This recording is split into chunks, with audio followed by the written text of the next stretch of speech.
Bom, eu acho que o convidado de hoje dispensa qualquer apresentação. Eu comecei a ouvi-lo há uns 15 anos atrás. Eu assistia os vídeos dele e pensava, meu, quem é esse cara? De onde ele tirou essas coisas? Como ele tem permissão para dizer tudo isso em público? Eu ouvi também os testemunhos dele, os milagres pelos quais ele passou e as pesquisas que ele fez. É tudo impressionante. Eu postei no Facebook que ele viria ao nosso programa e lá nos comentários muitas pessoas disseram que eram adventistas do sétimo dia por causa do ministério dele, dos ensinamentos que ele transmitiu. E isso é muito legal. E os vídeos que ele tem divulgado têm alcançado muitas pessoas para Cristo no mundo todo. Mas, sem mais delongas, vamos trazer o nosso grande convidado ao programa. Professor Walter vai. Como vai? Eu vou bem, e você? Muito obrigado por ter aceitado. Sim, nós agradecemos muito pela sua presença aqui. É um prazer tê-lo conosco. Mas vamos começar com uma oração e iniciar o programa. Querido Pai Celestial, nós te agradecemos, nós louvamos o teu nome. Obrigado pela oportunidade de falarmos sobre o Senhor. E tu disseste que na multidão de conselhos está a sabedoria. E nós pedimos que a tua sabedoria esteja conosco hoje por meio do irmão Walter White. Que o povo de Deus seja alimentado, que possamos encontrar coragem, força espiritual, porque precisamos muito dela para prosseguir em nossa jornada de fé. Abençoa-nos, nós pedimos, assuma o controle da internet agora, das ondas de rádio, de toda a tecnologia e usa-nos como um canal para ministrar aos corações das pessoas que estão nos ouvindo. Nós pedimos tudo isso em nome de Jesus Cristo. Amém. Eu gostaria de perguntar se houve algum ministério da Igreja Adventista, ou igreja específica, ou pessoa específica que o ajudou a entender que a Bíblia é realmente a palavra de Deus. Bem, eu havia entrado em contato com um carpinteiro que também era marceneiro. Ele fazia cozinhas planejadas e eu estava reformando minha casa na época. Ele me deu um panfleto que basicamente dizia que a Igreja Católica Romana havia mudado os mandamentos de Deus. Ele me deu um panfleto contendo 3 conjuntos de mandamentos. Um era do Catecismo Católico, outro da Bíblia e o outro um trecho do Catecismo Luterano. E tanto a versão luterana quanto a católica eram diferentes da versão bíblica. Foi assim que tudo começou, e ele passou a me dar alguns estudos bíblicos. Na primeira vez que ele veio à minha casa, passamos a noite inteira juntos, estudamos Daniel, Apocalipse em uma única noite. Nós basicamente nem dormimos. E a partir daí comecei a me envolver com algumas pessoas da igreja. Naquela época não existiam ministérios independentes dentro do mundo adventista. A mensagem era transmitida pela igreja em si.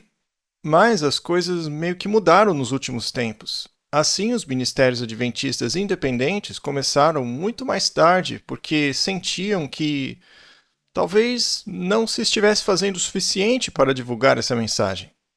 E foi assim que aconteceu. Essa pessoa teve um papel muito importante em minha experiência inicial como adventista. E, bem, eu tive que aprender certas coisas meio que por acaso. Por exemplo, me batizaram sem ter me dito nada sobre o espírito de profecia. Eu só ouvi a respeito dele sem querer depois do meu batismo. Me falaram de uma tal de Ellen White depois.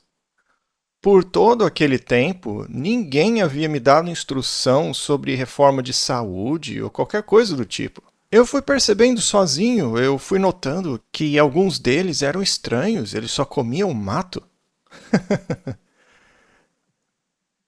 Então eu tive que aprender essas coisas sozinho. E eu tive experiências interessantes.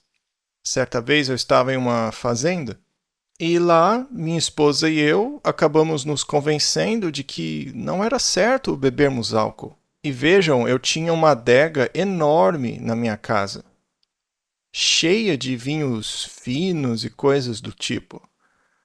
Do nada a gente começou a sentir que aquilo estava errado. Então veja, foi por conta própria que entendemos e decidimos que não faríamos mais aquilo. Mas aí a gente ia fazer o que com o vinho? Vendê-lo? Não, porque se você não vai beber, você vai dar aquilo para outra pessoa? A Bíblia não aprovaria esse tipo de coisa. Então eu simplesmente joguei toda aquela bebida no vaso sanitário. E a fossa acabou entupindo. Ela não suportou o teor alcoólico de toda aquela bebida.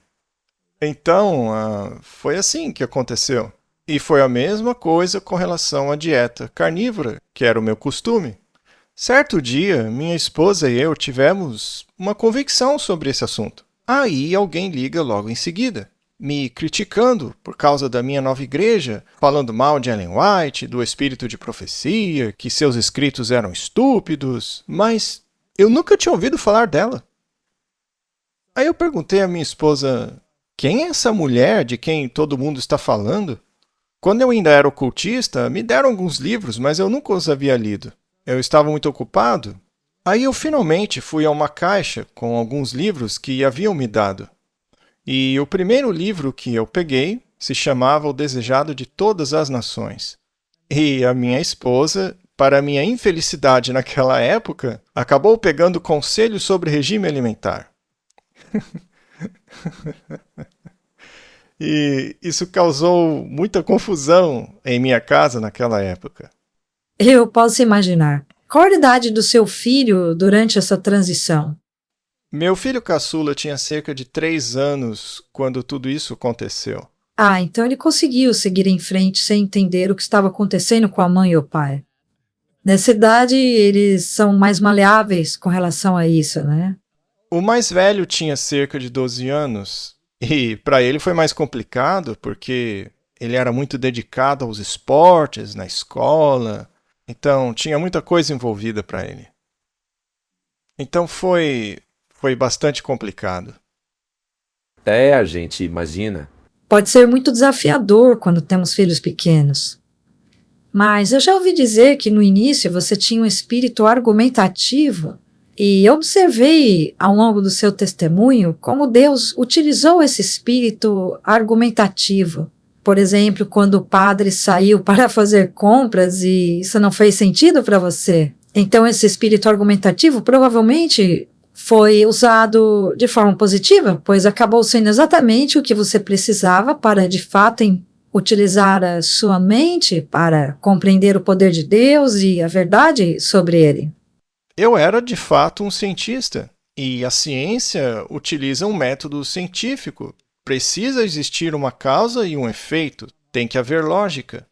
E veja, eu nunca teria aceitado uma religião que não fosse lógica. Agora, por mais estranho que pareça, eu estava envolvido no mundo ocultista, que, por sua vez, não faz o menor sentido. Ainda assim, naquela altura, para mim estava tudo bem.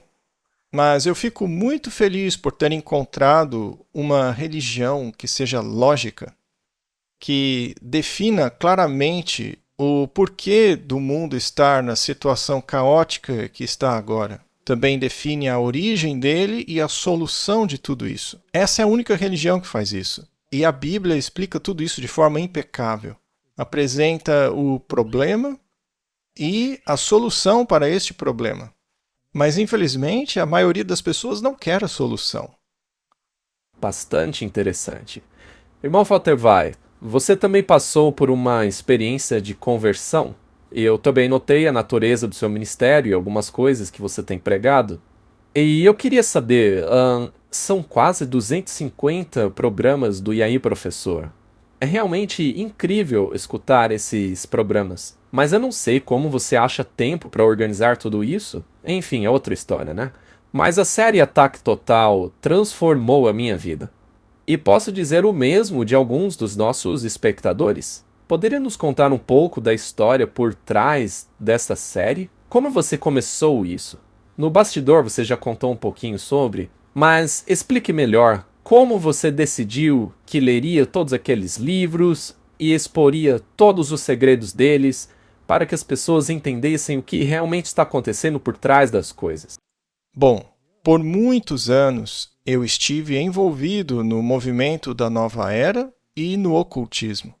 E eu gosto muito de ler. E eu lia muito. Eu lia os livros da Alice Bailey, eu lia os livros da Madame Blavatsky sobre Dalku, eu li sobre todos esses assuntos. E eu também lia demais sobre sociedades secretas. Eu, pessoalmente, não estava inserido nas sociedades secretas, mas o meu sogro, sim. E houve ocasiões em que precisei ajudá-lo com algumas coisas nesse sentido. E aí eu acabei conhecendo os principais canais da África, por exemplo. E o que eu vi é que as comunicações deles estão em um nível de influenciar governos, que por sua vez influenciam ministérios da saúde, entidades esportivas, etc. E foi muito interessante descobrir como eles influenciam as grandes autoridades. Eu estou falando de presidentes, de primeiros ministros. Mas então, depois de um tempo, eu tive contato com a verdade bíblica, com a profecia bíblica. E aí eu tinha que conciliar as duas coisas. Como elas se encaixam juntas?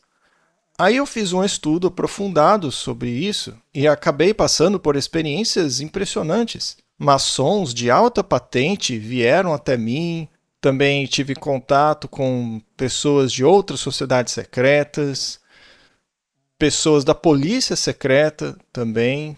E, bom, todas essas peças começaram a se unir. E eu comecei a colocar tudo junto e fiz uma série que acho que já tem 38 anos. E quando fui convidado pela primeira vez para pregar na Europa, preguei principalmente sobre ciência e evolução versus a Bíblia. Daí eu comecei a pregar sobre a mensagem de saúde, que aliás não foi nem um pouco bem aceita. Os resultados das pesquisas que eu havia feito sobre dietas vegetarianas não estavam sendo bem aceitas. As pessoas não estavam preparadas para isso, o que acabou me criando muitos problemas. E então, depois disso, eu dei 2 palestras sobre a influência do mundo ocultista na religião e sobre como os dois estão orientados de forma antagônica em relação ao outro. E isso foi na Alemanha. Agora, o público alemão, e especificamente a liderança da igreja alemã, era super crítica. Eles não ligavam muito que eu falasse mal do evolucionismo, apesar de que isso trouxe muitas críticas internas quanto externas. E, como já mencionei, a mensagem da saúde não foi bem recebida, porque para eles não fazia sentido eu divulgar uma dieta à base de plantas. Isso foi há 38 anos atrás. Não existia essa coisa de ir a um supermercado e encontrar algo saudável para comer. Então, isso causou uma divisão. Uns eram totalmente a favor e outros totalmente contra. Parecia não haver uma zona neutra. Ou as pessoas odiavam ou amavam a mensagem. Então, finalmente, eu dei essas 2 palestras sobre a minha experiência ocultista e como esse mundo interage com a religião. E isso causou uma explosão nuclear. Alguns disseram, agora ele foi longe demais. Você não tem provas do que está falando. Afinal, quem é essa Madame Blavatsky? Ninguém nunca ouviu falar dessa mulher. Quem são essas pessoas de quem você está falando? Além disso, você está mencionando as Nações Unidas e todas essas organizações. Isso vai nos causar problemas com os governos. Nós não precisamos desse tipo de coisa. Você não tem embasamento para o que está falando. Por favor, pare de falar sobre isso. Começaram a envolver até a justiça para me fazer parar de falar sobre essas coisas. Mas é verdade. Veja, eu não havia, digamos, citado fontes. Eu estava falando de improviso sobre aquilo. Então fui acusado de dizer coisas sem provas. Aí, quando voltei para casa, na África do Sul, eu tinha 2 opções. Ou eu ficava quieto e não dizia mais nada, ou eu daria a eles tantas citações, tantas referências, a ponto de afogá-los nelas. Então, aquelas 2 palestras acabaram se tornando uma série de 36 episódios, com centenas e centenas e centenas de citações e provas. Mas começaram a dizer, não, essas citações não existem. Aí começaram a investigar para ver se era aquilo mesmo. E após um tempo, as pessoas começaram a vir até mim dizendo, olha, eu verifiquei tudo isso que você disse e é verdade, eu mal consigo acreditar. Então foi assim que as coisas se desenvolveram mais ou menos. Mas algumas pessoas decidiram me ignorar, porque sabiam que sempre que me acusassem de dizer algo que não era verdade, receberiam 36 palestras de evidências. Então foi isso. Muito interessante, muito mesmo. Realmente poderoso. Muito bem, vamos falar agora sobre profecias bíblicas, porque alguns dos seus estudos são muito proféticos. Aliás, eu gostaria muito de passar, 1 hora na sua biblioteca ou no seu computador, para dar uma olhada em todos os seus arquivos. Porque eu sou uma pessoa viciada em livros, sabe? Isso é muito bom. É a única maneira de desvendar todas essas coisas. Tem um autor que diz que os únicos que acreditam nas conspirações são aqueles que as estudaram. Falando sobre isso, a internet está eliminando muitas coisas. Há uma grande quantidade de materiais que está sendo eliminada. Por exemplo, a Wikipedia tem muita gente católica envolvida nos bastidores, que estão reinterpretando registros históricos de uma maneira muito preocupante. Olha, se vocês me permitem ser bem direto, a Ordem dos Jesuítas é a responsável pela Contra-Reforma. Ela é responsável direta por apagar grande parte da história do mundo. Enciclopédias foram reescritas. Meios de comunicação estão sob o controle deles. Eles querem que as pessoas ouçam somente o que eles querem que ouçam. Então é por essa razão que eu faço questão de que minhas citações sejam diretamente da fonte. Eu fiz questão de conseguir os livros que não se encontram à venda por aí. Herdei muitos deles do meu sogro. Alguns deles consegui de fontes totalmente esotéricas. Na verdade, foi um milagre eu ter conseguido alguns deles. Em meu testemunho eu falo sobre isso. Mas é por isso que foi importante que eu conseguisse os livros. E sabe, hoje, quando as pessoas negam o que eu digo, eu simplesmente rio, porque elas não sabem de nada. Eu li os livros, eu sei o que eles dizem. Eu sei que a maçonaria é sim uma religião luciferiana. Eu sei que o cerne da filosofia das Nações Unidas está na filosofia luciferiana.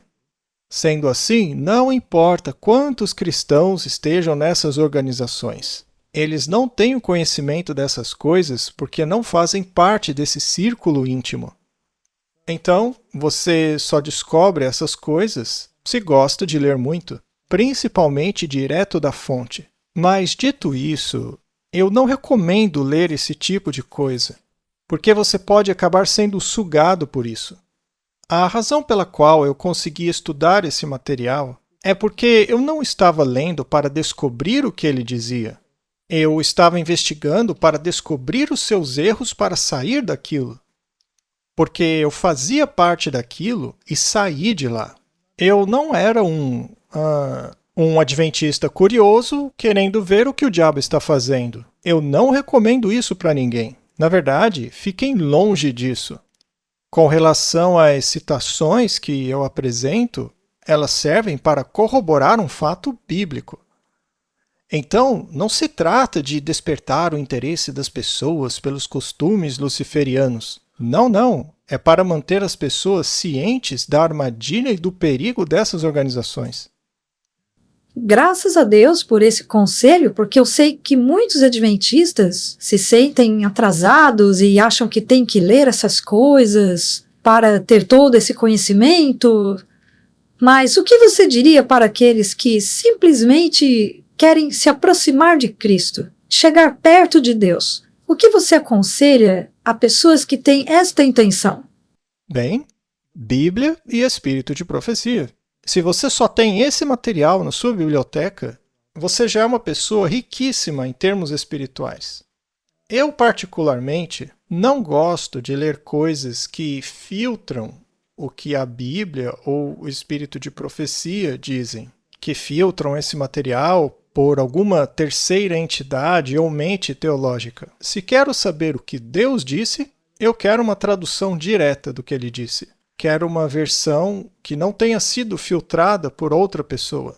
O que diz o espírito de profecia? Mesma coisa. Não me diga o que está escrito. Eu quero lê-lo pessoalmente.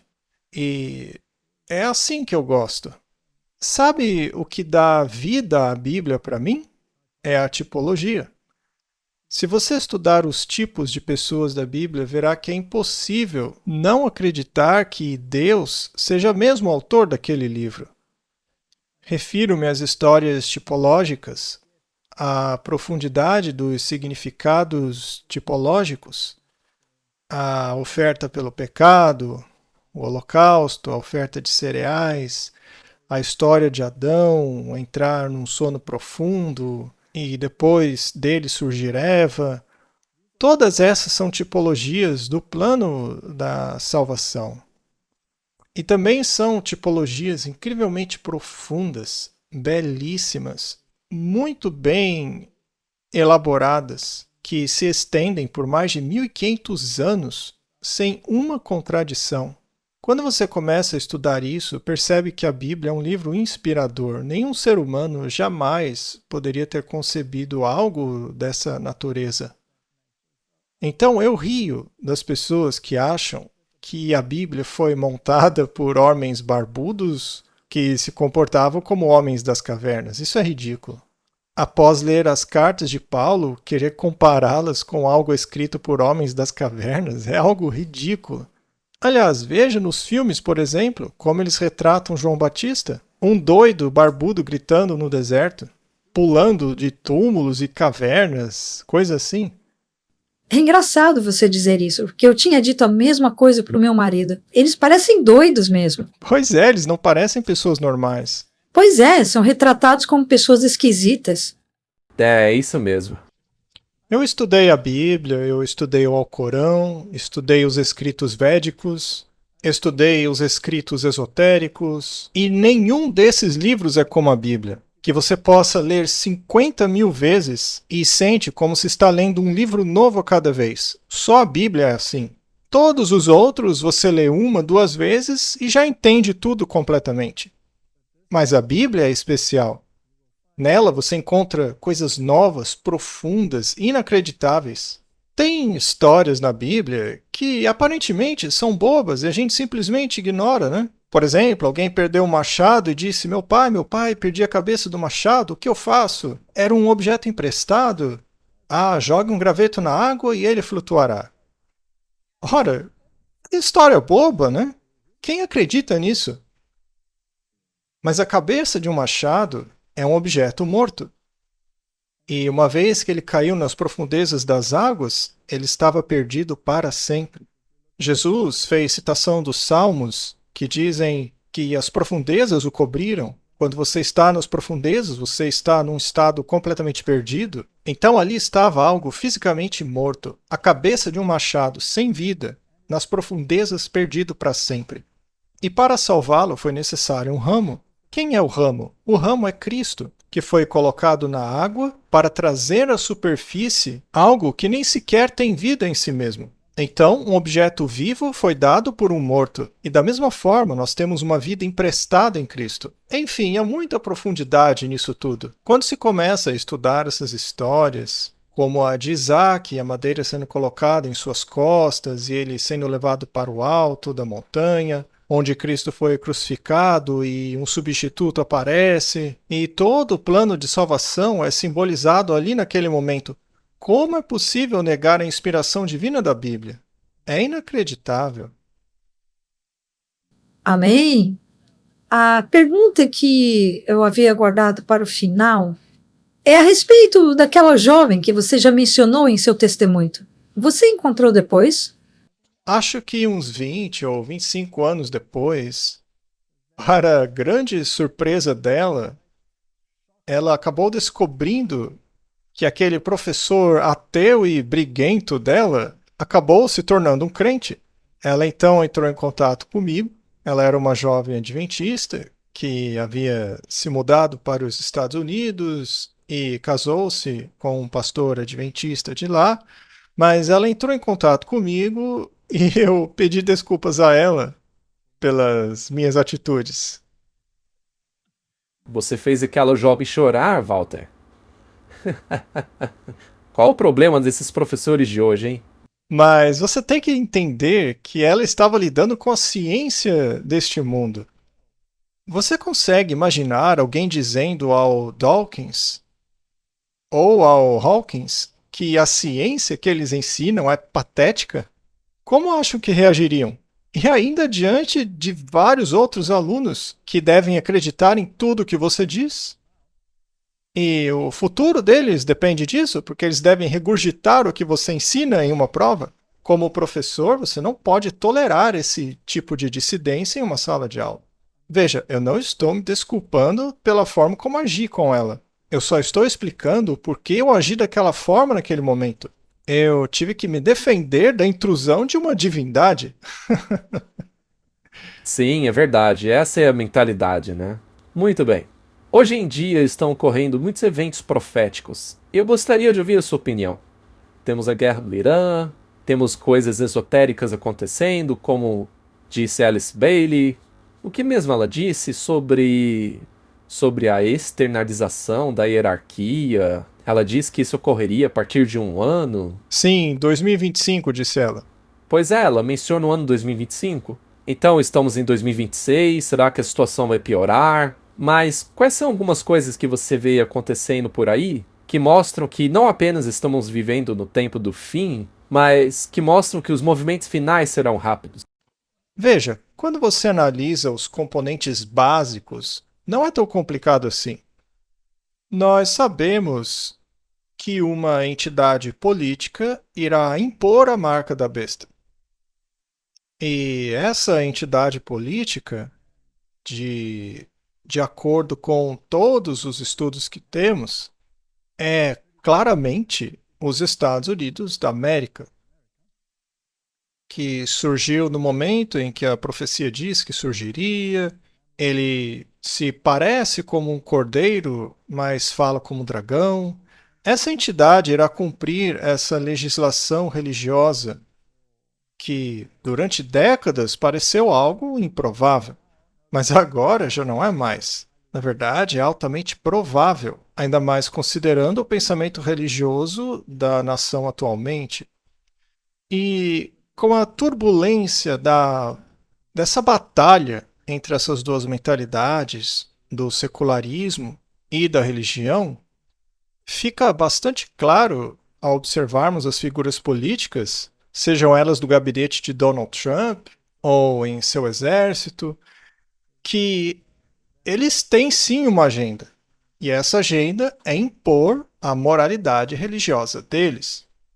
E sempre que alguém quer impor uma moralidade, os impositores o fazem de forma bastante evidente e clara. Por exemplo, nós conversamos com os cabeças desses movimentos e eles defendem a legislação da primeira tábua dos 10 mandamentos. Mas por onde começar a legislar a primeira tábua dos mandamentos? Você começa pelo quarto mandamento, com o argumento de unir a família, sincronizar um dia de adoração e de descanso, todas essas coisas. Então, não há dúvida de que eles querem legislar o domingo. E para isso, eles têm que estabelecer um sistema quase que dominionista, para que a religião possa voltar a ter voz. E é justamente por isso que vemos o presidente da Câmara, por exemplo, dizendo que a separação entre a igreja e o Estado é injusta, que essa separação é baseada em uma história distorcida, em uma interpretação errada do que disseram os fundadores do país. Bom, a próxima pergunta é: se vamos ter uma legislação moral religiosa, neste caso, como vamos lidar com as diferentes religiões? A moralidade de uns não será a mesma que a dos outros, embora haja semelhanças, mas não é a mesma coisa que com os judeus, por exemplo. Não será o mesmo que o Islã, não será o mesmo que os ateus. Então, como a sociedade vai ser regulada com esses pontos de vista diferentes? Ora, vamos dar a cada religião o seu próprio território, e assim cada um pode regulá-lo como bem entender. E para alcançar isso, é necessário um tipo de acordo. No que diz respeito às principais religiões, eles chegarão a um acordo em que todos possam dizer: veja, nós temos origens semelhantes, temos ideais semelhantes, talvez possamos coexistir. E é aí que entra o acordo abraâmico. Mas, se uma nação decidir que não quer fazer parte do acordo abrâmico, para existir pacificamente com outra organização religiosa que pense diferente, seja porque, por algum motivo, eles acham que tem uma origem superior ou uma missão específica, por exemplo, exterminar todos os infiéis. Bom, neste caso, esse grupo não se encaixa. Então, essa mentalidade divergente precisa ser eliminada. Qualquer ideia que perturbe esse bem comum deve ser eliminada. Neste sentido, o próprio Donald Trump disse várias vezes que, quando a questão do Irã chegar ao final, ele espera que todas as nações islâmicas tenham aprendido a lição e se unido ao acordo abrâmico. Aí todos poderão coexistir pacificamente. Os judeus terão seu território e serão permitidos viver em paz, respeitando suas próprias normas religiosas. O mundo islâmico também será capaz de fazê-lo, e o mundo cristão também, em seu próprio território. Mas aí, se chegar um pequeno grupo dizendo: olha, a gente não quer fazer parte de nenhum dos três, nós somos diferentes, não queremos guardar um dia que não seja aquele indicado pelo próprio Deus. E aliás, vocês não podem chamar o primeiro dia da semana de dia de descanso, porque Deus descansou no sétimo dia. Ele honrou e abençoou o sétimo dia. É isso que ele disse, e queremos fazer o que ele disse. O problema com isso é que o mundo cristão irá guardar o domingo. Você tem que guardar o primeiro dia da semana. Então não dá. Existe um problema aí, um conflito. Mas aí os cristãos dirão a esse grupinho: vocês estão querendo guardar o dia dos judeus. Os judeus guardam o sétimo dia. O problema é que só eles poderão guardar esse dia. Resumindo, por causa disso, você vai ser condenado à morte no ambiente judaico e será condenado à morte no ambiente cristão. Você ficará entre a cruz e a espada. E eu acredito que isso está acontecendo muito rapidamente. Todos terão que escolher.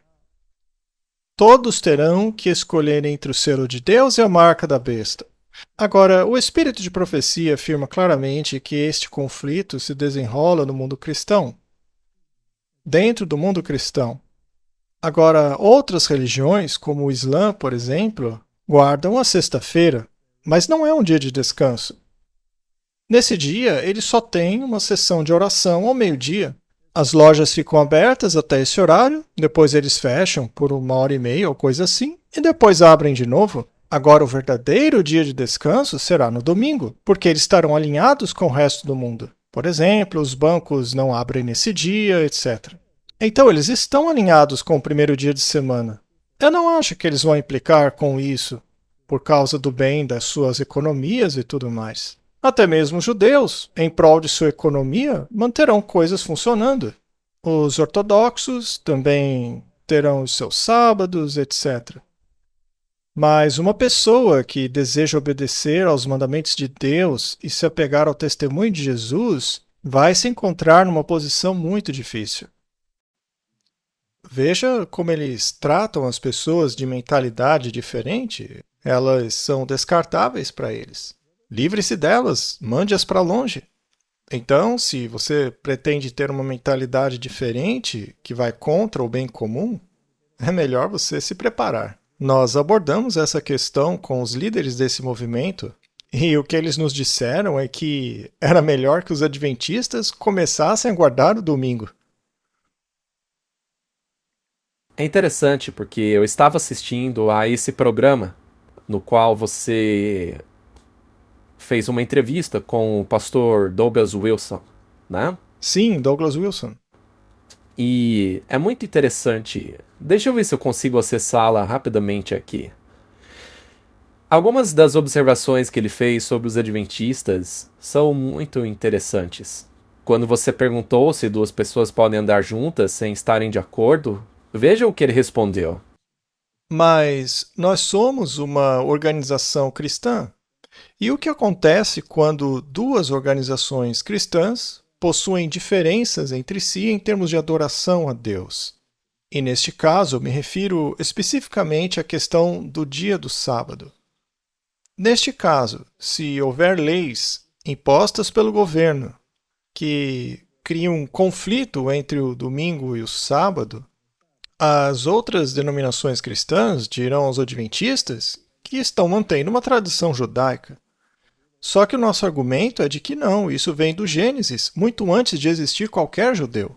Dito isso, você disse na CNN que quando duas pessoas caminham juntas, elas devem estar em sintonia. Mas como podem andar juntas? Você afirmou isso especificamente em relação ao Islã? Mas agora, dentro do cristianismo, e se houver divisão entre eles, com relação ao dia de culto? E se este dia for especialmente instituído por lei, qual seria a consequência disso? Muito bem. Bom, uma das coisas que temos que considerar é a composição demográfica dos cristãos nesta nação específica. Bom, uma vez que os adventistas do sétimo dia são uma minoria esmagadora, o que aconteceria neste caso? Se a maioria pensar como eu, em termos de cristianismo simples, o que é muito diferente do que entrarem a detalhes de doutrina, enfim.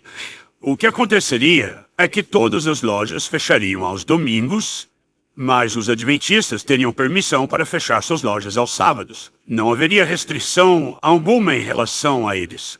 Mas se você tivesse adventistas que trabalhassem para, digamos, sabatistas do primeiro dia, se você tivesse adventistas que fossem funcionários deles, você estruturaria a lei de forma a ser mais amigável com os adventistas que desejariam folgar aos sábados.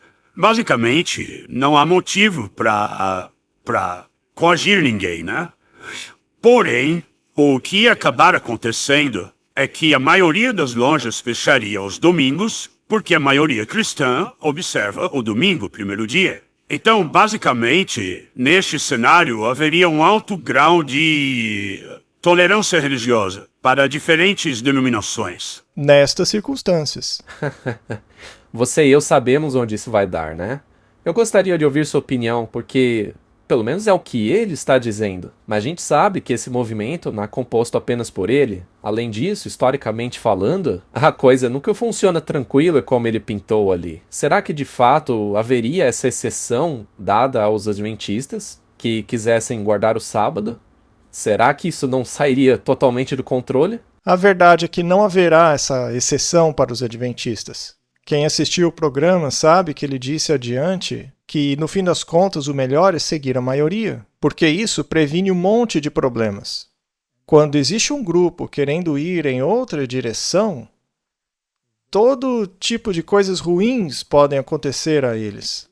Ele pode até ser tolerante, mas seus colegas religiosos não são tão tolerantes quanto ele é. Por exemplo, há outros que dizem que os adventistas do sétimo dia nem sequer se qualificam como cristãos. Eles têm que simplesmente aceitar e mudar sua opinião.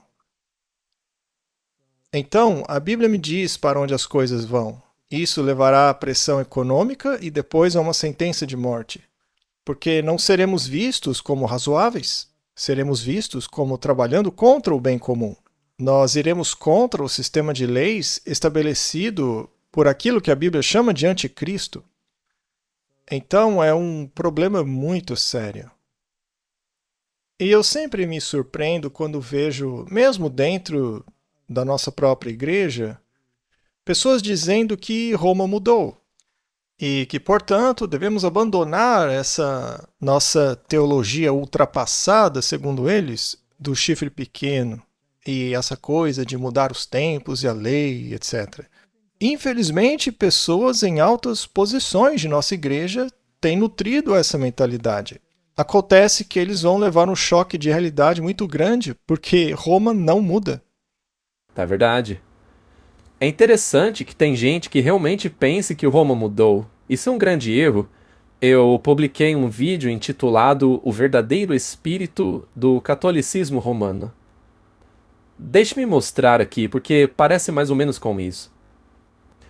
O contexto aqui é que havia um protestante conversando com um católico romano.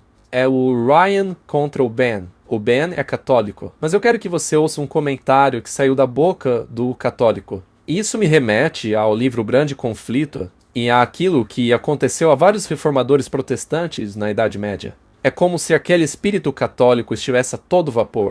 O que a gente faria com pessoas como vocês era interrogá-los. E se vocês insistissem na sua teimosia, nós o entregaríamos à justiça para que as autoridades erradicassem a corrupção de pessoas como vocês. Arrependam-se de seus caminhos. Você é uma pessoa terrível. Olha, você pode ser desonesto se quiser, mas pelo menos seja respeitoso. Eu estou sendo honesto, você é péssimo. Por favor, seja respeitoso, eu estou te respeitando. Eu respeito Deus mais do que eu Como respeito você. Você está fazendo um péssimo trabalho tendencioso. Veja. Eu já expus o que você quer fazer. A Bíblia nos diz para honrar a todos. Você sabe, a Bíblia nos ordena amarmos uns aos outros. Ame o seu próximo como a ti mesmo. Mas Eu te amo, mas você tem que parar de mentir. Você não quer fazer isso. Comece a dizer a verdade. Você O meu amor por você é Então isso, é comece fazer a você respeitar falar as a verdade. pessoas. Ok? E ainda que você ache que eu esteja fazendo mal contra você, a Bíblia diz não pague o mal com o mal. Você está Você não desonrando está a Deus seguindo. mentindo. Você desonra a Deus e a favor, igreja me dele, ouça. seu mentiroso. Me deixe O que a falar. gente fazia com pessoas como você no passado era interrogar e se continuassem na sua teimosia, nós o entregávamos à justiça para que as autoridades erradicassem a corrupção causada por pessoas como vocês. Se arrependa! Uau. Se arrependa! Controle-se. Seu pecador, seu mentiroso! Você é um grande mentiroso! Olha, deixa eu te fazer uma pergunta. Você acha que pessoas como eu, que apoiam sua salvação apenas em sua fé em Jesus, Seu grande mentiroso! você acha que eu deveria ser executado? Eu acho sim que você tinha que ser silenciado em uma sociedade cristã. Então você Você está insistindo nessa sua teimosia. Você acha que eu- Você é pior que um ateu. E eu vou dizer mais. acha que eu tinha que ser queimado na fogueira? Pessoas como você criaram o ateísmo. Eu queria muito saber sua opinião sobre esse vídeo. E depois a gente vai responder algumas perguntas das pessoas. Mas esse não é o espírito do romanismo? Não é o que lemos nas páginas da história? Quando você lê as encíclicas papais, na verdade você nem tem que ler as encíclicas papais. Basta assistir a alguns discursos da Heritage Foundation. Neles, eles são muito elegantes, educados, articulados. Ainda assim, eu consigo identificá-los de longe. Eu vejo que eles têm formação jesuíta. Provavelmente frequentaram a Georgetown University. Eles têm total conhecimento dos pontos de vista de pessoas como Tomás de Aquino, Agostinho e estes indivíduos. Quando se lê uma encíclica papal, vemos que eles citam São Tomás de Aquino em toda parte. Eles o chamam de o santo, o honrado doutor, isto e aquilo. Agora, a opinião de São Tomás de Aquino não é diferente da desse rapaz que acabamos de ver. Ele diz que essa árvore tem que ser podada e que o indivíduo que tem essa mentalidade perversa precisa ser totalmente erradicado, como se fosse um câncer, a fim de salvar o corpo. Então, essa é uma questão muito comum e é nessa direção que as coisas vão evoluir. É esse tipo de atitude com a qual provavelmente lidaremos em pouco tempo. A um nível pouco mais intelectual, misturado a uma aparência de pena, mas que na realidade não tem pena nenhuma. Teremos que lidar com pessoas bastante instruídas e que pensam exatamente como esse rapaz aí. Infelizmente, o mundo protestante está chegando a pensar assim também. Sim. Sim. Se tornaram como os próprios católicos. Muito bem, vamos responder algumas perguntas das pessoas. Vamos começar com a pergunta de Duran. Você pode explicar o que Israel e o movimento sionista têm a ver com as profecias ou as leis dos Estados Unidos? Muito bem. Posso ser bem direto? Eu acho que a hora de tratar isso com cuidado já passou, sabe? O sionismo é um movimento político. O sionismo não é um movimento religioso, embora alega-se que seja um movimento religioso. Mas, na verdade, ele é um movimento político que quer estabelecer um Estado político. O sionismo, em última análise, consiste em expandir o Estado até o ponto em que o Antigo Testamento diz que Deus deu essa terra a Israel. Porém, o Israel de hoje é uma construção maçônica. O Estado de Israel não é um movimento guiado por Deus, porque é uma estrutura maçônica que deriva da teologia jesuíta. E todas as nações participaram dessa questão. Essa decisão provavelmente foi tomada há muito tempo. E a ideia era criar um Estado judeu, onde os judeus pudessem governar novamente. Agora veja, eu não sou antissemita. Eu já fui acusado de antissemitismo porque eu digo coisas como: se vocês estão em Cristo, são descendentes de Abraão e herdeiros segundo a promessa. Isso é um verso bíblico.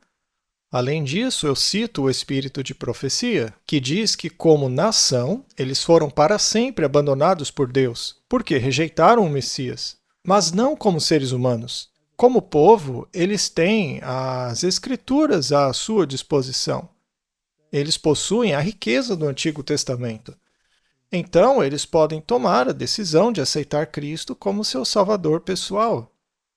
E até mesmo alguns dos movimentos judaico-messiânicos de hoje que aceitam Cristo não o aceitam da mesma forma que aceitamos. Eles o aceitam como um libertador nacional, mas ele não é um libertador da nação de Israel. Ele é um libertador de qualquer um que crê nele, porque a Bíblia é muito clara ao dizer que todo aquele que nele crê. Então, não se refere a uma entidade política ou a uma questão de raça, mas sim qualquer ser humano, todo aquele que nele crê. Então, como nação, eles foram para sempre abandonados por Deus. E algumas pessoas podem perguntar, mas como que o espírito de profecia, o Ellen White, diz uma declaração tão dura como essa? Ora, mas a Bíblia diz que a casa dele seria deixada desolada, que não sobraria uma pedra sobre a outra. A nação judaica foi dispersa. E a grande destruição de Jerusalém no ano 70 d.C. foi uma destruição ainda maior sob o imperador Adriano, onde ele dispersou toda a nação judaica.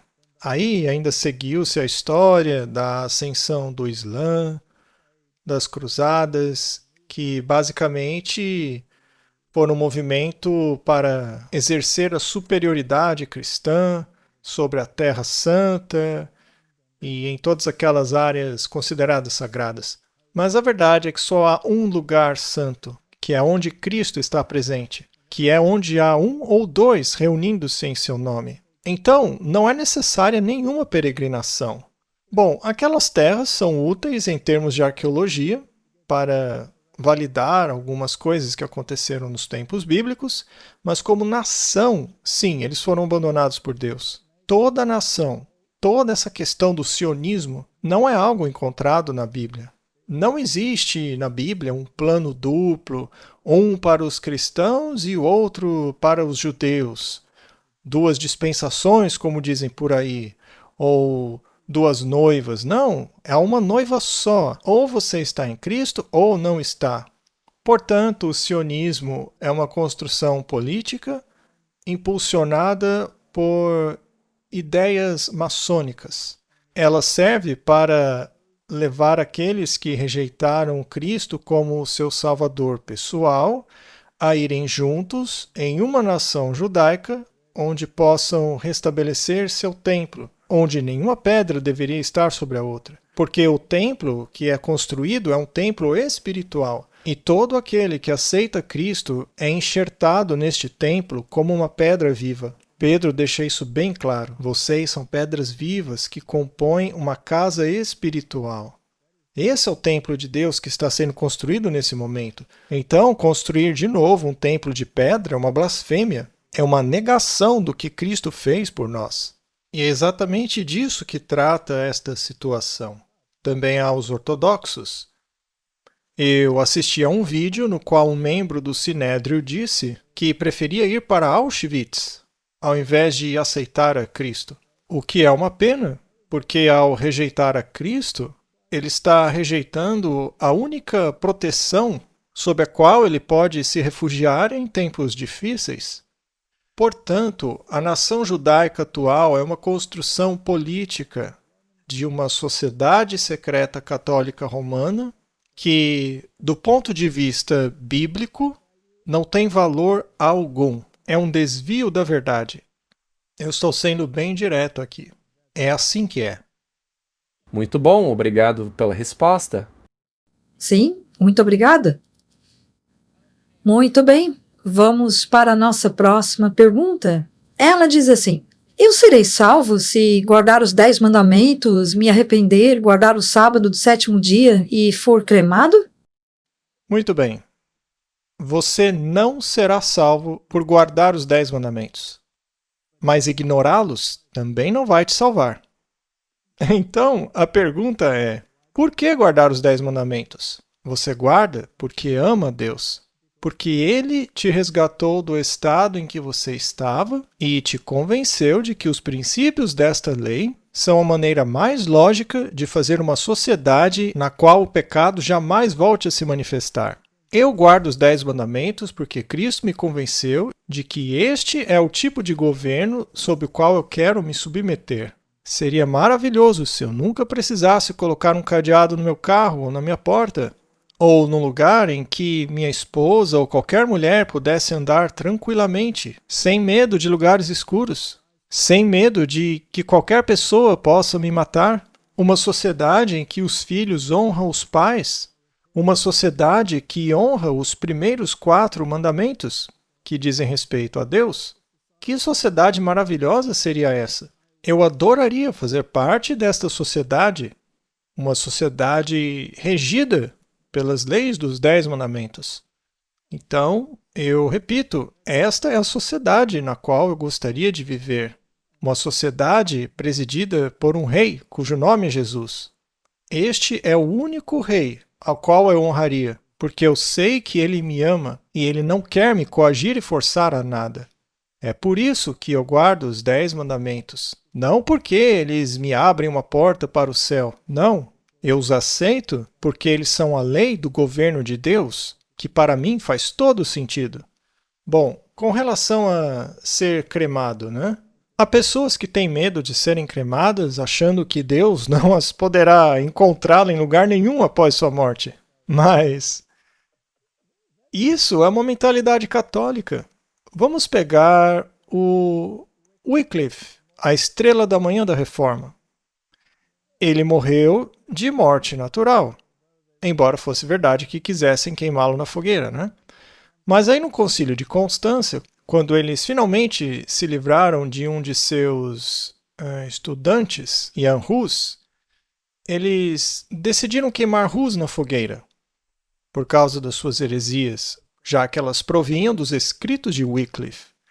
Aí eles decidiram desenterrar o Wycliffe e queimar os ossos dele. Eles os trituraram, transformaram em pó e jogaram no rio, achando que assim ele desapareceria totalmente da história.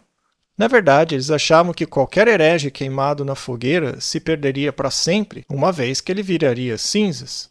Eles acham que Deus é incapaz de refazer a pessoa. Mas veja, Deus não é limitado pela anatomia do seu corpo na hora da sua morte.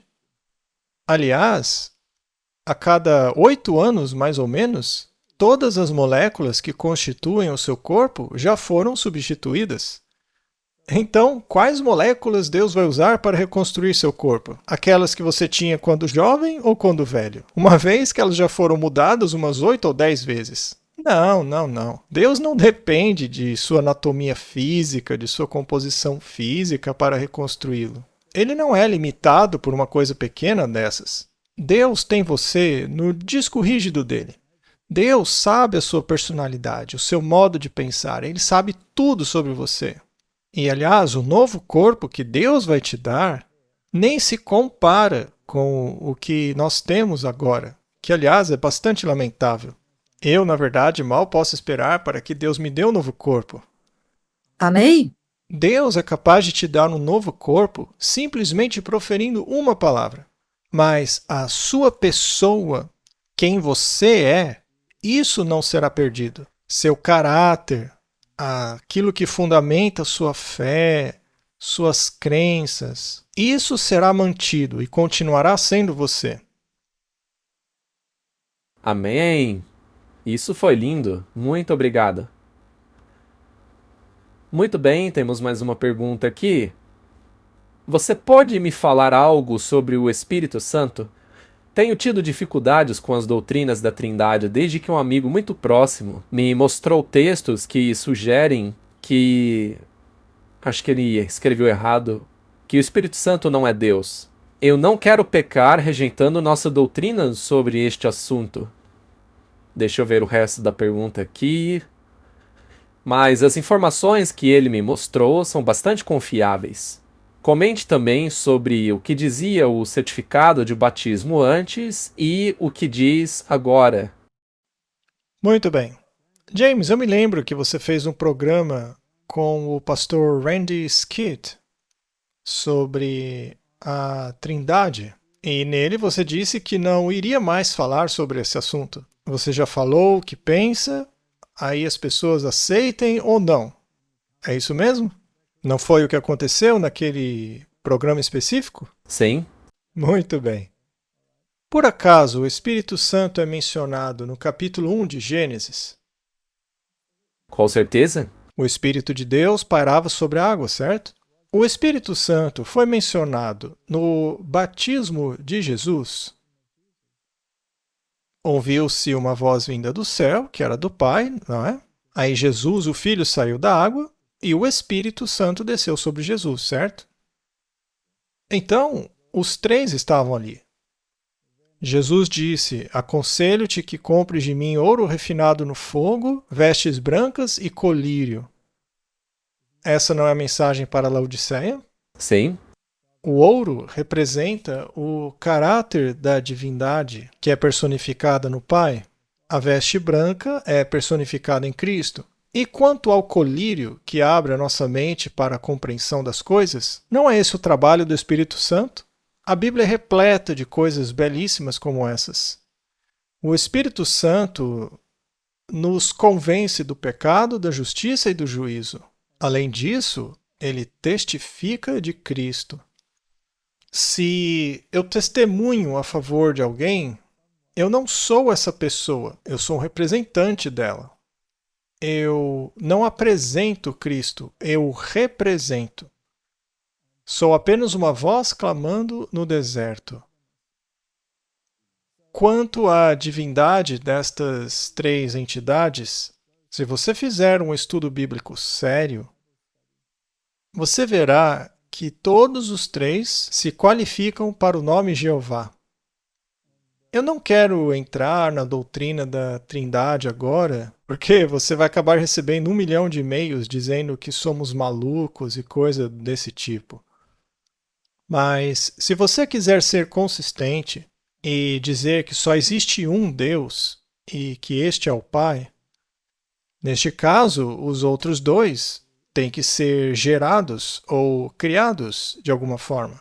Só que eles dizem, não criado, ele foi gerado. Mas gerado significa monogâmico, único, singular.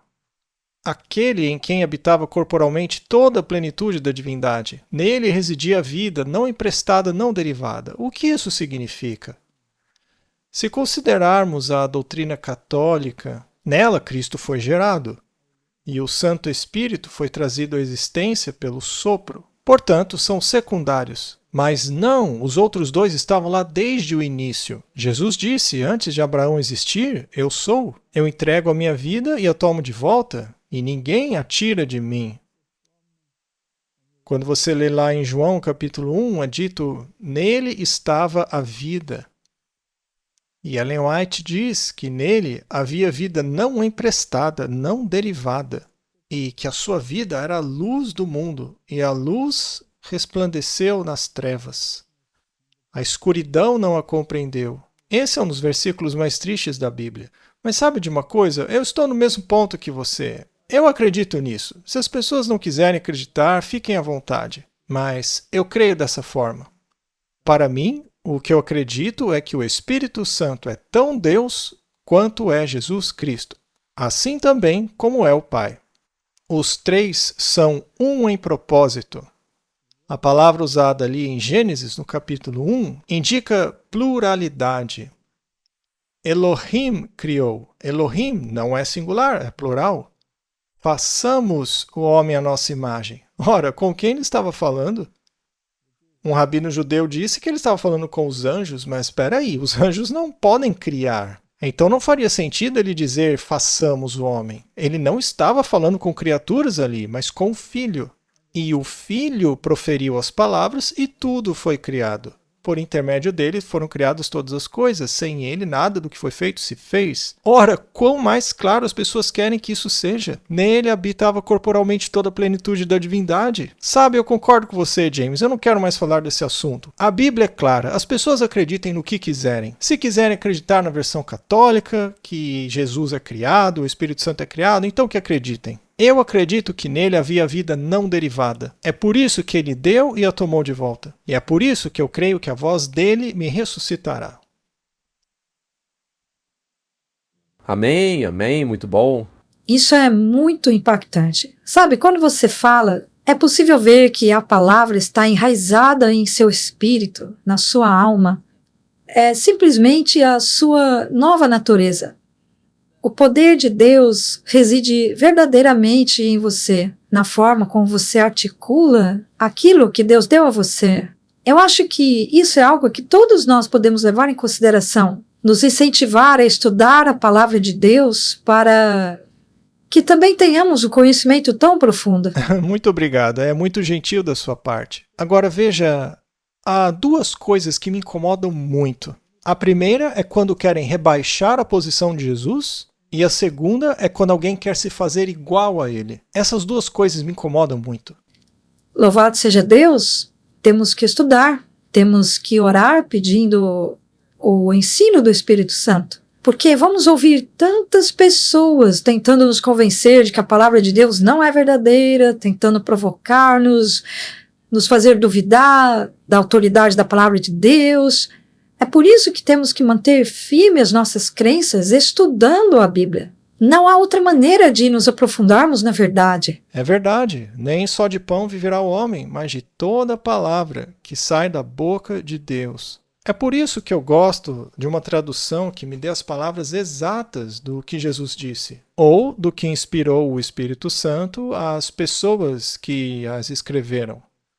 Eu quero uma tradução direta da Bíblia. Quero saber o que Deus disse. Simples assim. Porque qualquer dúvida que eu tive ao longo desses meus 39 anos como cristão foi esmagadoramente soterrada pela beleza da verdade apresentada pela Bíblia. Houve momentos em que tive dúvidas? É claro que houve momentos em que tive dúvidas. Houve momentos em que questionei versículos da Bíblia ou o espírito de profecia. Eu não seria humano se não tivesse passado por isso. Mas eu não tornei minhas dúvidas públicas até que eu fosse convencido do que era verdade ou não era sobre essa dúvida. Sabe, às vezes eu ficava por anos sem a resposta. Aí, de repente, a verdade me atingia como um raio. Era isso que eu tenho procurado por 3 anos. E sabe, isso pode acontecer muitas vezes com você. Mas eventualmente você dirá, eu me rendo, eu aceito cada palavra da palavra de Deus. Sabe, eu nunca em toda a minha vida me vi certo em uma discussão com Deus. Eu sempre perdi uma discussão com Ele, Ele sempre ganhou. É verdade, é verdade. Amém. Temos uma pergunta aqui da Rebeca 7777. Havia dinossauros na Arca de Noé? quais foram os animais que foram amalgamados mencionados pela irmã Ellen White? Essa é uma pergunta muito comum. Bem, dinossauros. Por acaso encontramos dinossauros representados nas pinturas rupestres? Por acaso encontramos nas pedras de Ica? Por acaso os encontramos em sociedades que viveram depois do dilúvio, como os Incas e outras? Sim, eles estão por toda parte. Se você ler as lendas dos dragões e criaturas de fogo, todas essas criaturas desse tipo, algumas delas estão em um contexto totalmente histórico, ou seja, sem mitologia alguma associada a elas. Então sim, eu acredito que algumas dessas criaturas estavam na arca e que algumas delas foram caçadas até a extinção. Veja, ninguém acreditava que existissem leões no Oriente Médio, principalmente ali no leste da Babilônia, até que o portão de Ishtar foi descoberto. E lá está todos os leões representados em relevos, os assírios caçando leões. Então eles não existem hoje, mas não significa que não existiram no passado. O mesmo vale para os dinossauros. Com relação às criaturas amalgamadas, bom, se você analisar essa frase no Espírito de Profecia, do ponto de vista gramatical, verá que ela fala sobre amalgamação de animais e amalgamação de homens, não necessariamente amalgamação entre homem e animal. Bom, com relação a quais animais foram amalgamados, eu tenho uma suspeita bastante forte de que os animais amalgamados foram répteis semelhantes a mamíferos. O reino animal está dividido em enormes categorias de animais. Entre os vertebrados você tem os peixes e os anfíbios. Depois temos os répteis e mamíferos. Então você tem hoje uma distinção muito clara entre um réptil e um mamífero, enquanto que no passado havia uma terceira categoria. Uma categoria tão grande quanto a categoria de répteis e mamíferos, que eram chamadas de répteis semelhantes a mamíferos. Eles estavam mais ou menos no meio do caminho. A estrutura do crânio deles e todo o resto estava entre um mamífero e um réptil. Bom, toda essa categoria de animais desapareceu. Ela só é encontrada no registro paleontológico. Então, por que não há evidências de que essas criaturas sobreviveram? Elas são criaturas bem estranhas. Bom, é porque elas não entraram na arca. Eu acredito que estes animais são os tais animais amalgamados. Eu acho que os antediluvianos eram pessoas brilhantes. Eles tinham uma ciência tão avançada cientificamente que a verdade é que nós parecemos homens das cavernas em comparação a eles. Então, quem acredita que os antediluvianos eram como o homem das cavernas, é melhor repensar essa ideia, porque eles tinham uma tecnologia talvez melhor do que a que temos hoje. Agora, uma prova disso é a UP Art, também chamados de artefatos fora de época. Nós os encontramos por toda parte e ninguém sabe o que essas coisas são. Alguns artefatos são tão tecnicamente avançados que nem se sabe explicar o que faziam ou o que eram.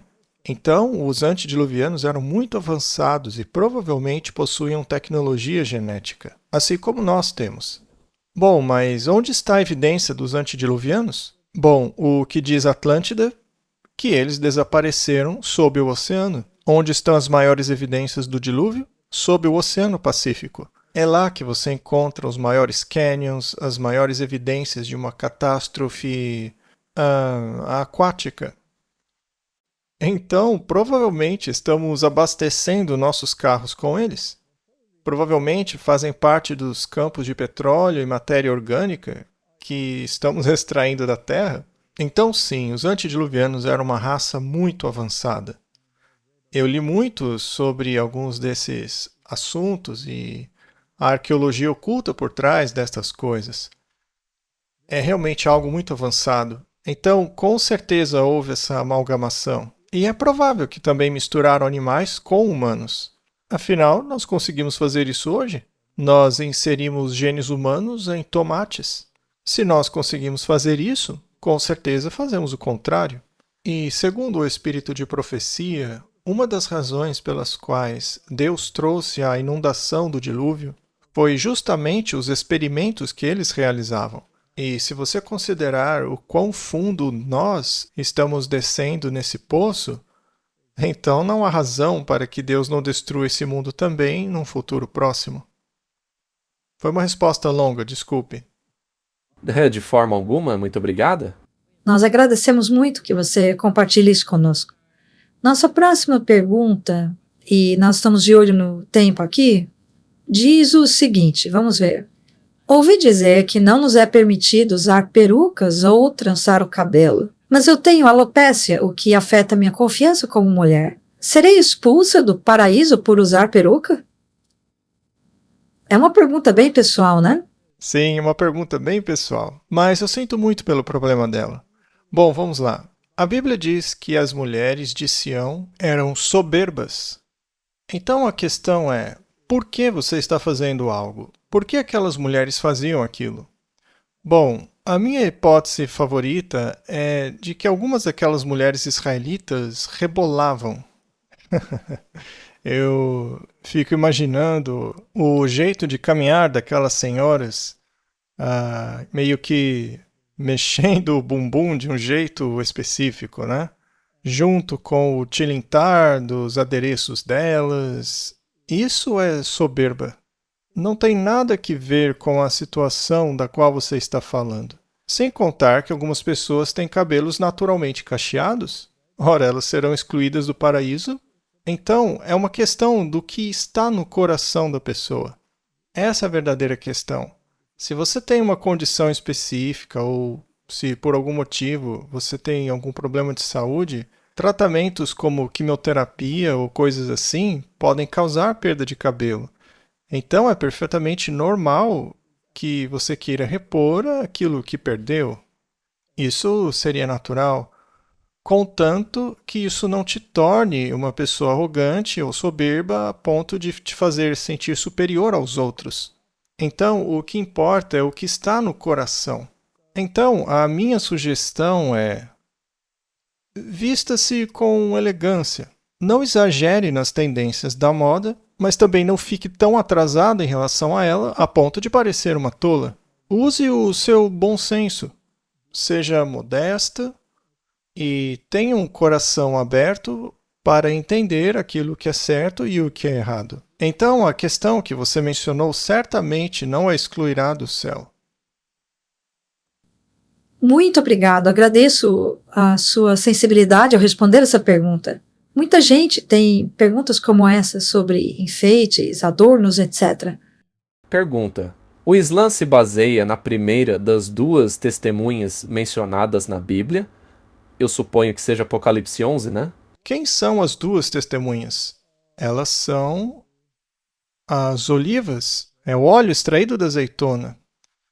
Se você ler o Antigo Testamento, o que são elas? É a palavra de Deus? Então, quais são as duas divisões da palavra de Deus? É o Antigo e Novo Testamento. Portanto, estes são os dois ramos da oliva. Estas são as duas testemunhas que o mundo quer tanto silenciar.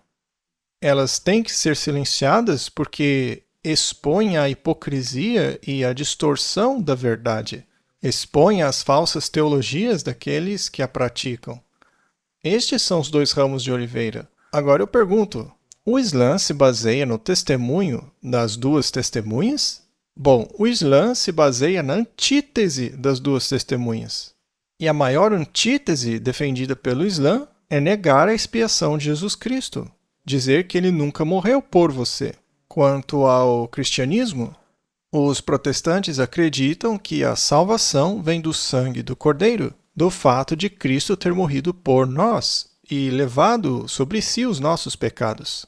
Já o catolicismo não. Ele ensina que nós temos que pagar pelos nossos pecados em um lugar chamado purgatório. Então essa doutrina nega a expiação de Cristo. Os teólogos jesuítas afirmam categoricamente que não acreditam na expiação. Eles dizem que Cristo morreu como um exemplo perfeito, mas ele não morreu por você. Você ainda tem que pagar pelos seus pecados no purgatório. Claro, a menos que você consiga uma indulgência do Papa. E eu sei que isso não é novidade para ninguém, mas então é isso. O Islã nega a expiação. Ele nega a divindade de Cristo. Ele nega a filiação de Cristo. Portanto, não existe harmonia entre o Islã e as duas testemunhas na Bíblia. Da mesma forma que não há harmonia entre o catolicismo e as duas testemunhas. Essa é a minha resposta. Amém, amém. Muito bem, Walter. Ainda queremos aproveitar um restinho de tempo com você aqui. Bom, qual é o significado da guerra entre Irã, Israel e Estados Unidos para nós hoje? Muito bem. Como eu disse em uma outra palestra, o Irã é composto por muçulmanos xiitas. Eles acreditam que os seus mulás, ou seja, seu clero, seus principais líderes religiosos, são da genealogia direta de Maomé. Estes líderes, para os xiitas, são a autoridade máxima em termos de interpretação da lei islâmica e da estrutura islâmica, como a Sharia, por exemplo. Por outro lado, o resto do mundo islâmico, que é a maior parte do mundo islâmico, é sunita, que não acredita que é necessário que você venha dessa linhagem direta de Maomé. Portanto, a probabilidade de você se tornar um islamita fanático e militante é se você for xiita. Atualmente, a maioria da população iraniana é laica. Eles não são tão religiosos assim. É uma minoria religiosa que está no controle, assim como Israel. Lá, o secularismo é a norma. Se você for a qualquer uma das cidades costeiras, vai encontrar pouquíssima diferença entre o comportamento daqueles que vivem em Israel e o daqueles que vivem na Califórnia, por exemplo. Não há diferença. Então, esse tipo de pensamento de que você vem de uma linhagem direta e que por isso está salvo, por causa da sua genealogia, é algo que faz parte de muitas religiões. Por exemplo, o judaísmo não acredita nisso. Eles não acreditam serem os verdadeiros herdeiros por serem da linhagem de Judá. E, aliás, até isso é questionado hoje em dia. Os judeus de hoje não são necessariamente todos dessa linhagem específica. Eles vêm de muitas linhagens que não têm nada a ver com os semitas originais. Seja como for, qualquer religião que afirme possuir o poder supremo ou de ser a única religião correta, esse tipo de religião é uma afronta àqueles que desejam viver em harmonia no ambiente ecumênico. No mundo como esse, você tem que colocar sua doutrina de lado. É por isso que todos os papas, incluindo Francisco, têm consistentemente dito que não podemos basear nossa sociedade em doutrinas. Para eles, a sociedade deve ser baseada na tradição e nos pontos em comum. Então, as doutrinas devem ser deixadas de lado. Mas os reformadores nunca concordaram com isso, pois se o fizermos, estamos crucificando Cristo de novo. Na verdade, a Bíblia nos incentiva a nos apegarmos à doutrina. Quem diz o contrário é o papado. Ora, em quem eu vou acreditar então? Obviamente, eu vou me apegar à doutrina e vou ignorar o usurpador que diz para eu não dar ouvidos a ela. E o mesmo acontece com o Irã. O Irã, estando nesse patamar elevado em sua ideologia, essa questão da linhagem, eles nunca vão aceitar que não são o padrão máximo da religião deles. Então eles devem ser eliminados, assim como os cristãos sabatistas, que dizem que o jeito deles é o certo e que o dos outros é errado. Isso não é bom para o bem comum. Devemos nos livrar dessas pessoas, elas são beligerantes, são perturbadoras da sociedade, são perturbadoras de Israel, elas têm que acabar. Então, esse é o problema. Portanto, essa guerra visa eliminar uma mentalidade específica. Aquelas pessoas têm que entender que, se não se submeterem ao bem comum, o único caminho que lhes resta é o da eliminação. É isso aí. É uma guerra religiosa. As pessoas em posição de autoridade no governo Trump declararam publicamente que se trata de uma guerra religiosa. Não. Muito interessante. Muito bem, acho que essa pergunta é quase uma continuação da outra. A Igreja Católica deu origem à religião islâmica? Muito obrigado. Veja, se você responder sim a esta pergunta, provavelmente será banido. Eu mesmo fiz uma palestra chamada de A Conexão Islâmica, na qual eu tento mostrar que foi isso que aconteceu. Se você considerar todas as doutrinas centrais das duas religiões e como elas coincidem. Na verdade, eu tive uma conversa recente sobre o Islã com o Martin, na qual conversamos com o Shabazz, que vem de uma família muçulmana xiita. E a reação a esse episódio foi muito negativo dentro da igreja, porque há pessoas dentro da nossa igreja afirmando que Alá é o mesmo Deus a quem nós servimos. Eu discordo deles. Essas pessoas podem frequentar concílios ecumênicos, ocupar cargos importantes em nossa igreja, mas eu não estou nem aí com isso. Eles podem ocupar a posição que quiserem. Mas o meu Deus tem um filho. E esse filho se chama Jesus Cristo. E esse filho morreu por mim. E esse filho vai me ressuscitar. E esse filho que esteve aqui na terra é Deus encarnado. Eu nunca vou abrir mão desse Deus. Agora, se o Islã nega esse Deus, o Deus deles não é o meu Deus. Além disso, o Islã e o catolicismo compartilham da mesma doutrina do inferno. O Islã apenas deixa o inferno de Dante ainda um pouco pior.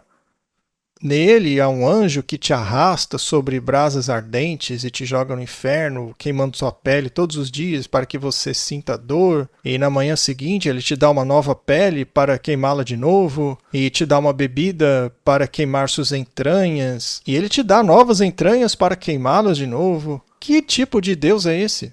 O meu Deus não é assim. Não é o Deus da Bíblia. Eu não sirvo esse Deus.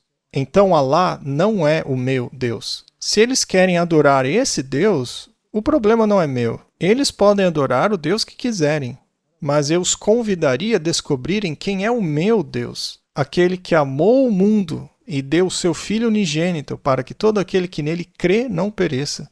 Esse é o Deus a quem sirvo. Aliás, esse Deus não faz distinção entre homem e mulher, negros e brancos, ou qualquer raça ou credo que seja. Todo aquele que aceita esse Deus será aceito por ele em seu reino eterno. Por isso eu convido todos os muçulmanos a se tornarem cristãos, mas cristãos de verdade, a guardarem os mandamentos de Deus e terem a fé de Jesus. Amém? Eu tive a impressão que este assunto te comove de maneira especial. Porque você disse antes, sempre que Jesus é rebaixado ou alguém tenta tomar o seu lugar, que isso o incomoda muito, não é? Veja, sendo bem claro com você, eu poderia dizer que já fui convocado para muitos, digamos, conselhos do Sinédrio, nos quais me disseram que eu deveria calar a boca. Da última vez recebi uma carta de alguém dizendo que faria sermões para rebater o que eu disse, afirmando ele que nosso Deus e Alá são o mesmo Deus.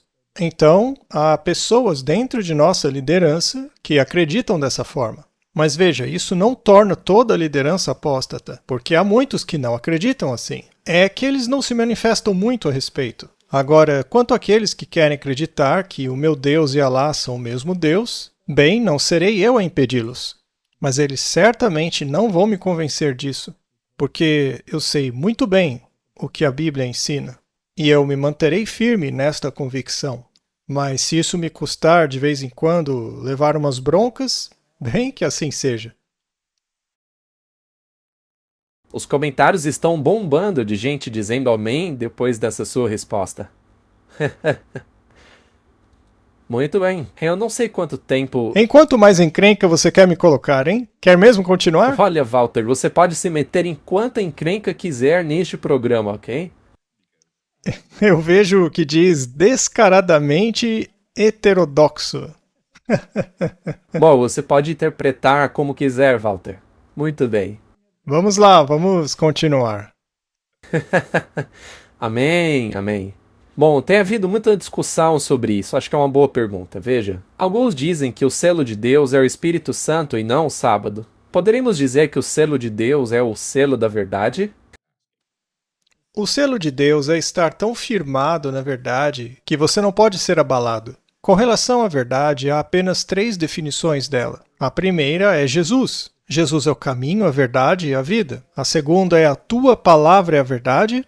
E a terceira é a lei e todos os teus mandamentos são a verdade. Então, ser selado na verdade é não ser abalado no tema da divindade de Cristo, não ser abalado no tema da validade da palavra de Deus e não ser abalado na questão dos mandamentos de Deus, que é a base do governo dele. Isto significa estar selado pelo Espírito Santo. Também essa é uma interpretação muito boa. Acho que é a melhor que já ouvi. Porque já falamos muito sobre o sábado, que definitivamente é verdade à luz da palavra de Deus. É claro, ele é o selo dos mandamentos. É aquele em que você o reconhece como seu Criador e Redentor, e você o reconhece como seu Rei também. Porque se você o reconhece como Rei, você vai guardar os mandamentos do seu Rei. É verdade? Muito bem, próxima pergunta. Muito bem, vamos lá. Em relação aos laços entre a Igreja e a ONU, você acha que esta conexão não gera consequências para os membros como um todo? Ou seja, que todos os membros devem obedecer, enfim. Certo. Vamos responder isso. Essa pergunta foi feita recentemente a mim lá na Austrália. E eu recebi muitas críticas por causa da minha resposta, me dizendo que desta vez eu estava completamente enganado. Mas eu vou repetir o que disse lá, porque eu creio sinceramente que a minha resposta é a verdade nua e crua. Vamos lá. Qual é a minha posição com relação às Nações Unidas? Bom, basta assistir a série Ataque Total. Nela há uma palestra chamada A ONU e a Agenda Oculta. E nela eu deixo bem claro que a filosofia das Nações Unidas é a filosofia luciferiana, baseada nos escritos de Blavatsky e Alice Bailey, embelezada e impulsionada por jesuítas como Pierre Teilhard de Chardin e outros de quem a Igreja Católica aparentemente deseja distanciar-se. E eu digo isso porque, uma vez jesuíta, sempre jesuíta. Eles apenas disseram sem rodeios o que eles queriam dizer em segredo. Então, esta é a filosofia das Nações Unidas. Não é uma organização que promove a verdade. A maior representação é a Bahá'í, que é, por sua vez, uma organização ecumênica. E eu sei como foi formada as Nações Unidas, quais foram os precursores dela, assim como todas as pessoas que estavam juntos com Charles Darwin, por exemplo, primeiros ministros do Reino Unido, etc. Eles faziam parte de organizações como a Guilda Fantasmagórica, eles eram espíritas. Eles não eram representantes de Cristo, não importa o que as pessoas digam. É isso que eu penso sobre as Nações Unidas. Agora, qual é minha posição sobre o ecumenismo? Minha posição sobre isso é o que a luz e as trevas têm em comum. Eu não acredito que nossa igreja deva fazer parte de nenhum concílio ecumênico. Bem, muitas de nossas organizações fazem parte de conselhos ecumênicos. Eu, inclusive, já me desentendi com essas pessoas. Já fui banido em alguns países por ir contra essas coisas. Eu já fui acusado por líderes de conselho ecumênico de nossa própria denominação em nível governamental. Fui acusado de questões dessa natureza. Então, eu não sou muito popular nestes círculos, porque eu sempre digo que a luz não deveria andar com as trevas, e assim não podemos estar em concílios ecumênicos. Agora, será que podemos observar o que eles fazem? É claro que temos que estudar isso. Eu mesmo fui enviado a um encontro ecumênico como representante da nossa igreja. E eles me perguntaram naquela reunião, que aconteceu em um grande prédio do governo, e perguntaram nesta reunião quem era a favor de legislar sobre a moralidade daquele país, que no caso era a África do Sul. E todo mundo levantou a mão, menos eu. Eles me olharam como se eu fosse alguém de outro planeta. De onde veio esse cara? Eles então me perguntaram qual é a sua posição. E eu disse a eles: veja, eu fui enviado pela minha igreja para ouvir o que vocês têm a dizer. Eu não posso votar em uma questão em nome da minha igreja sem que a minha igreja tenha tomado uma decisão sobre essa questão. Eu não posso fazer isso. Portanto, eu não vou votar. Eu estou aqui para observar o que vocês estão dizendo. Agora, deixa eu fazer uma pergunta. Se vocês forem legislar o domingo e eu me recusar a guardá-lo, o que vai acontecer? Olha, se você for parte da nossa organização, aí podemos proteger você, mas se não for, não podemos fazer nada. Mas eu não preciso da proteção deles, porque tem uma proteção muito melhor. Então eu não me importo de me sentar em um prédio público com eles para ouvir o que eles têm a dizer, mas me unir à sociedade deles, participar de processos de tomada de decisão e tudo mais, isso já é passar dos limites, é prostituir-se com a Babilônia. Eu não posso ser mais claro do que isso. Agora, e veja, foi isso que eu disse lá na Austrália. Por acaso a minha igreja, em uma sessão da Conferência Geral, decidiu que esta fará parte das Nações Unidas? Qual é a resposta? Não. Não houve tal decisão. Agora, será que pessoas em altos cargos ou certas comissões, não importa o nível, decidiram fazer isso por meio de votação? Provavelmente sim, porque eles estão envolvidos nisso. Mas aí é problema deles. Bom, o que eu faço a respeito? Devo deixar minha igreja porque alguém em algum comitê decidiu algo que eu não creio ser bíblico? Olha, deixa eu ser bem claro.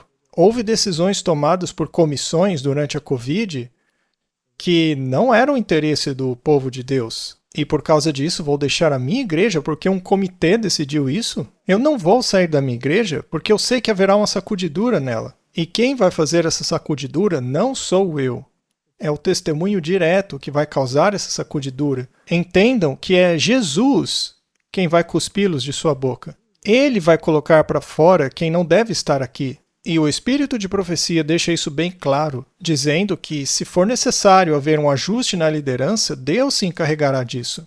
Agora, o que nos incomoda é que ele está dormindo no barco. Jesus, por que o senhor está dormindo? Não vê a tempestade se alastrando ao nosso redor? Acorde, por favor. Parece que o senhor não faz nada a respeito. Veja, o tempo não é nosso, é de Deus. Às vezes ele deixa sim algo amadurecer até o ponto de podridão antes de intervir. Eu não acho que devemos estar nas Nações Unidas. Não acho que temos que participar de concílios ecumênicos. Mas se algumas pessoas em posições elevadas fizeram isso e ainda me baniram, que foi o que aconteceu? Bom, isso não me impede de falar.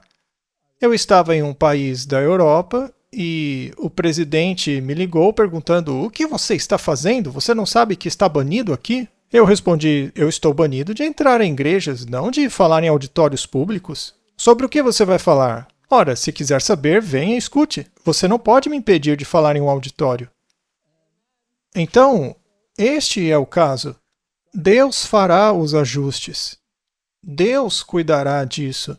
Vamos chorar entre o pórtico e o altar por todo o mal que se pratica em Israel, mas vamos esperar que o resultado seja positivo e não negativo. Esperemos que algumas pessoas vejam a luz e façam o que é reto aos olhos do Senhor. Então, este não é o meu problema. Isto é um problema de Deus. Enquanto minha igreja, como corpo reunido em uma conferência geral, não houver decidido que fazemos parte desses órgãos e declararem publicamente que somos parte do Conselho Ecumênico, ainda que alguns de nossos líderes sejam presidentes de conselhos ecumênicos, a minha igreja não apostatou em nível de conferência geral com relação a estas questões. Agora, estes líderes, esses indivíduos, até onde eu entendo, eles sim apostataram. Afinal, não há pastores que pregam a teoria da evolução? Por acaso eu vou deixar a minha igreja porque há pastores ou presidentes de conferência dizendo que a evolução é a teoria a ser acreditada e que o papado hoje mudou? Eu vou deixar a minha igreja por causa desses homens? Eu não. Eu vou aguardar até que eles sejam cuspidos ou se convertam. Muito bem. Bom, eu acho que a próxima é a última pergunta. Você aceitaria dar uma entrevista ao pastor Tim Rosenberg? Ah, essa é interessante. Ele já esteve aqui antes, ele é um sujeito interessante. O que você acha a respeito? Veja, pode até haver alguns pontos em comum, e eu posso sim fazer entrevistas com algumas pessoas, mas eu não quero debater a verdade. Faz sentido. O debate é algo que o espírito de profecia não vê com bons olhos. O que eu gosto é de declarar a verdade. Aí as pessoas podem aceitar ou não, como acabamos de fazer aqui. Mas a gente não iniciou um debate sobre se você acredita no Espírito Santo, ou se você acredita nisso ou naquilo, ou sobre evolução. Para mim, não é uma questão de debate, é questão simplesmente de expor pontos de vista. E aí as pessoas escolhem. Então, se não for na forma de debate, mas apenas uma exposição de pontos de vista, aí eu não vejo problema. Tudo bem, eu vou entrar em contato com ele para ver se ele está disposto a participar. Assim como você fez com o Douglas Wilson, a forma como você e o pessoal da Heritage lidaram com ele foi muito boa. Queremos apenas abrir um diálogo sobre a perspectiva de Daniel 11 e a interpretação do Rei do Norte versus Rei do Sul. Veja, há muitas questões dentro da nossa igreja que eu não acredito serem pontos de salvação, dependendo do que você crê ou não. É claro, há aquelas que não podem ser comprometidas. Você não pode comprometer as mensagens dos três anjos, não se pode fazer concessões na questão do anticristo. Você não pode abrir mão de nenhum desses pontos. Se você quer crer diferente, tudo bem, mas eu não vou mudar de ideia. Entendido? Amém? É verdade, tem coisas que não são pontos de salvação, então não precisamos ficar desesperados por causa delas. Podemos falar um pouco sobre o Clash of Minds antes de encerrarmos? Eu tenho assistido todos os seus episódios e vocês estão dando bastante trabalho pro pessoal, hein? Conte-nos um pouco sobre o seu ministério e algumas das coisas que vocês têm feito. Muito bem, somos uma organização totalmente sem fins lucrativos. Nossa filosofia é pregar a mensagem dos três anjos para o mundo em todas as suas formas. Tentamos, na medida do possível, disponibilizá-la, dependendo totalmente de doações. E Deus tem sido muito misericordioso conosco. Nós temos obtido sucesso em nosso trabalho, temos distribuído Bíblias, alcançamos pessoas em lugares que nunca foram alcançados, áreas que ainda não receberam a mensagem dos três anjos, distribuímos literatura do Espírito de Profecia. Isso faz parte do nosso trabalho contínuo de evangelização. E, é claro, temos vários programas, como o E aí Professor, também temos programas com o pastor Duplessis, que já tem 92 anos e continua firme e forte. Sei lá, parece que algumas pessoas vivem para sempre, né? Mas a nossa missão é levar as mensagens dos três anjos a todo o mundo. Nós também administramos um instituto de saúde, onde ensinamos sobre estilo de vida. Também temos uma escola de evangelismo com duração de apenas um mês, onde ensinamos sobre as mensagens dos três anjos, que acontece 2 vezes por ano. Bom, basicamente é isso que nós fazemos. E quando temos um tempinho livre, nós viajamos para campais, para eventos, ações evangelísticas, coisa desse tipo. É uma programação bastante agitada e Deus reuniu pessoas que têm essa mesma paixão. Então eu sou muito grato por isso. Temos, por exemplo, o Martin, temos o meu próprio filho, que estava completamente no mundo, tocando em uma banda de heavy metal. E ele agora é um dos porta-vozes, o que demonstra que Deus ouve as nossas orações. Nós também temos o Marlo, que é muito estudioso, se aprofunda muito na verdade. A grande vantagem do núcleo é que não há muita variação em termos de pensamento teológico. Neste aspecto, em nossos estilos de vida, estamos em perfeita sintonia, o que não significa que todos estejam na mesma página em relação a tudo, mas, em resumo, acho que a mensagem que estamos transmitindo é uma visão holística integral. Nosso objetivo é levar as 3 mensagens angélicas ao mundo.